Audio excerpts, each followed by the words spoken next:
जय श्री हरि विष्णु दोस्तों, स्वागत है आप सभी का एक बार फिर से।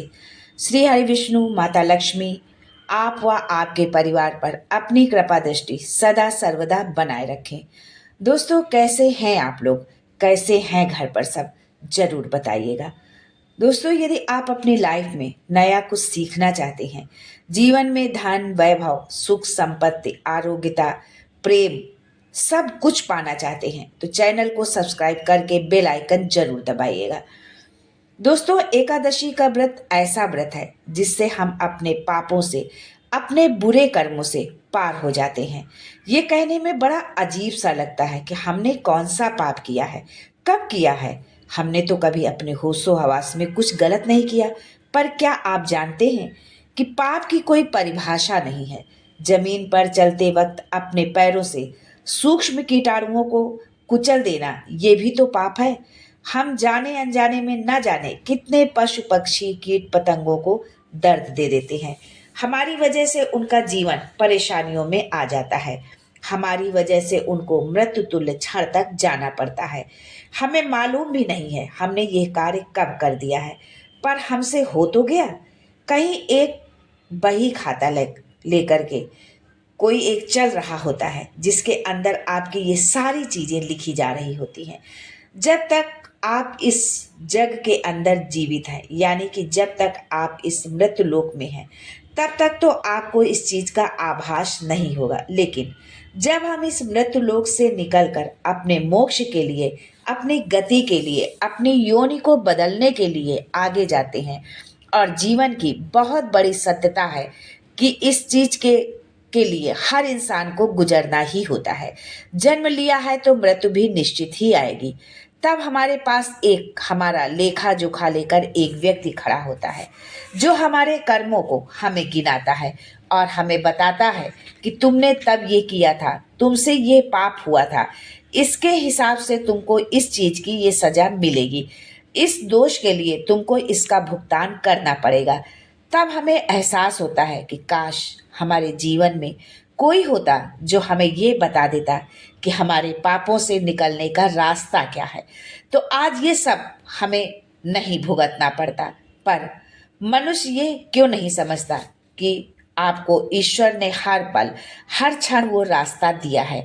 आप अपनी आंखों से अगर उसे नहीं देख पा रहे हैं, आप अपनी बुद्धि से उसे नहीं समझ पा रहे हैं, तो ये आपकी कमी है। एकादशी का व्रत भी इसी तरह से हमारे जीवन में आशीर्वाद का काम करता है। अनजाने में किए गए पापों से मुक्ति दिलाने का कार्य एकादशी का व्रत करता है।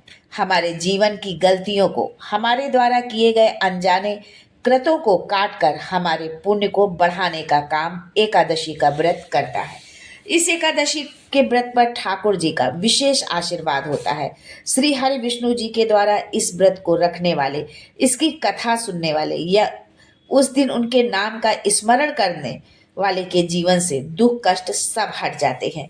तो आज का उपाय क्या है ये बताने से पहले मैं आपसे रिक्वेस्ट करती हूँ कि वीडियो को लाइक करिएगा, दोस्तों को शेयर कर दीजिएगा, और अगर आपने अभी तक चैनल को सब्सक्राइब नहीं किया है तो चैनल को सब्सक्राइब करके बेल आइकन जरूर दबाइएगा। आपके साथ आज का उपाय शेयर करने से पहले आपसे कहूंगी कि सच्चे मन से बोलिए राधे कृष्णा। आज के दिन क्या क्या करना चाहिए? आज के दिन पानी में गंगा जल डालकर स्नान करना चाहिए। आज के दिन अपने घर में भी गंगा जल का छिड़काव करना चाहिए। आज के दिन अगर आप तांबे के लोटे में से सूर्य को जल चढ़ाते हैं, सूर्यदेव को जल से अर्घ देते हैं, और अर्घ देते समय ओम सूर्याय नमः बोलते हुए, तो आपके जीवन का बल बढ़ता है, मान सम्मान बढ़ता है, कीर्ति में वृद्धि होती है। आज के दिन किसी जरूरतमंद व्यक्ति को अपने हाथ से फल मिठाई का दान करते हैं, तो ऐसा करने से आपके जीवन में तरक्की बनी रहती है।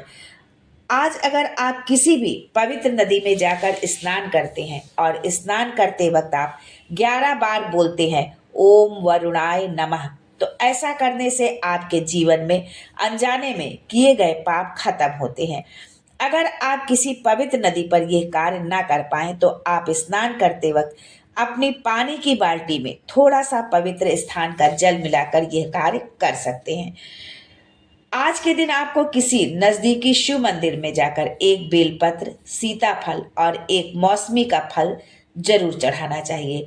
ऐसा कहते हैं कि विष्णु जी के आराध्य हमेशा शिव जी रहे हैं और शिव जी के आराध्य हमेशा विष्णु जी रहे हैं।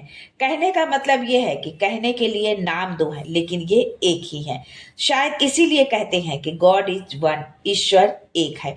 तो आज के दिन अगर आप भोलेनाथ के मंदिर में ये सारी सामग्रियां चढ़ाते हैं तो अपनी मनोवांछित इच्छाएं पूर्ण होती हैं। पर सुनिए, चढ़ाकर शिव जी के मंदिर में ये सारी सामग्री आपको आना है और चढ़ाने के बाद ये सामान चढ़ाकर आएंगे तो आ करके उसके बाद अपनी इच्छा श्री विष्णु के मंदिर में आपको बोलना है और फिर देखिएगा आपका काम कितनी दुगनी स्पीड से बनता है। आज के दिन और एक छोटा सा काम कर लीजिए। पान के 11 पत्ते ले लीजिए जिनके डंठल होते हैं, टूटे हुए नहीं होने चाहिए डंठल। उनके ऊपर हल्दी से या अष्टगंध से लिख दीजिए श्री। सिर्फ श्री लिखना है, श्रीम नहीं। श्री लिखकर आपको उसकी माला बना लेना है और श्री हरि विष्णु के मंदिर में जाकर अर्पण करके आने हैं। आज के दिन अपने हाथ से ठाकुर जी का अगर आप अभिषेक करते हैं तो ऐसा करने से आपके जीवन में हमेशा सुख समृद्धि बनी रहती है। आज के दिन किसी भी मंदिर में जाइए और वहां पर जाकर 11 दीपक जलाकर आइए।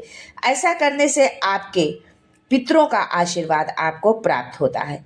एकादशी पर रात्रि के समय अपने घर के अंदर अगर एक घी का दीपक जला देते हैं और एक वाइट पेपर के ऊपर रोली से, जिसे आप कुमकुम कहते हैं, लिख देते हैं 11, यानी जो है 11 आप लिखते हैं, उसके ऊपर घी का दीपक रखकर उसे आप प्रज्वलित करते हैं और जब तक आपका दीपक जल रहा है तब तक बैठकर ओम नमो भगवते वासुदेवाय नमः इस मंत्र का जाप करते रहते हैं तो ऐसा कहते हैं कि आपकी हर मनोवांछित इच्छा पूर्ण होती है। श्री हरि विष्णु कि आप पर विशेष कृपा हमेशा बनी रहे, ये मैं हमेशा चाहती हूँ। मेरे ठाकुर जी हमेशा आपसे यूं ही प्यार करते रहें और आपके साथ हमेशा यूं ही बने रहें, ये मेरी मन से इच्छा है, आशीर्वाद है। मैं फिर कुछ नया, कुछ अलग, कुछ अद्भुत लेकर आऊंगी। तब तक मुस्कुराते रहिएगा, रिश्तों में मजबूती बनाकर रखिएगा, मेरे साथ यूं ही जुड़े रहिएगा, प्यार देते रहिएगा, प्यार लेते रहिएगा। ख्याल रखिएगा अपना और उनका जिनसे आप बहुत प्यार करते हैं। मैं जल्द आपसे मिलने आऊंगी। तब तक के लिए Radhe Krishna and thanks for watching my video.